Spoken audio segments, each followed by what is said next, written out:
को देंगे कराची का इलाका नीपा चौरंगी, जिसके करीब खुले मैनहोल में गिरकर लापता होने वाला बच्चा जिसकी उम्र 3 साल है ताहाल ना मिल सका।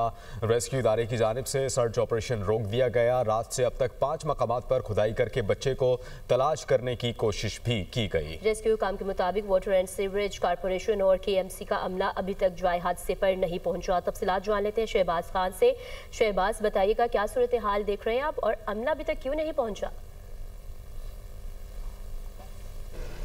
जी बिल्कुल, 3 साला इब्राहिम को मैन होल में गिरे 12 घंटे से ज़ायद का वक्त जो है वो गुजर चुका है। ताहल इब्राहिम की तलाश में कोई खातिर ख्वाह कामयाबी जो है वो सामने नहीं आ सकी है। रेस्क्यू इदारों की जानिब से रात 10 बजे से जो ऑपरेशन शुरू किया गया था वो आज सुबह ऑपरेशन रोक दिया गया है, क्योंकि रेस्क्यू काम का कहना है कि तकरीबन 5 मकामात पर जो है वो खड्डे खोदे गए और बच्चे को जो है वो तलाश करने की कोशिश की गई। रेस्क्यू काम का कहना है कि चूँकि मुतालिका जो इदारे हैं, ख़ास तौर पर KMC और वाटर बोर्ड कॉरपोरेशन, उसका अमला रात से अब तक जो है यहाँ पर जाए हादसा पर नहीं पहुँचा है। रेस्क्यू इदारों के पास जो है वो नाले का कोई मैप मौजूद नहीं है कि नाला कहाँ से कनेक्ट होकर जो है वो गुजर रहा है और कौन से मकामात को मजीद जो है वो सर्च किया जा सके।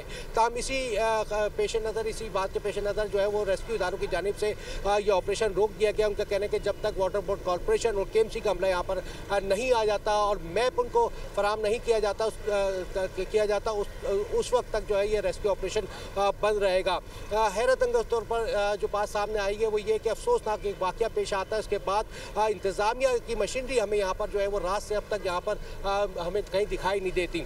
जो शावल खुदाई के लिए गुज़िश्ता रात यहाँ पर लाया गया था वो भी लवाइक जो वर्सा है उनकी जानिब से किराए पर जो है वो मंगवाया गया था। बड़ी अफसोस की बात है कि ज़िला इंतज़ामिया, टाउन नाजिम, टाउन चेयरमैन यहाँ पर कोई भी यहाँ पर इस वक्त मौजूद नहीं है जो कि जो वर्सा है उनका पुरसाने हाल कर सके और जो लापता होने वाला 3 साला इब्राहिम है उसकी तलाश के लिए जो कोशिशें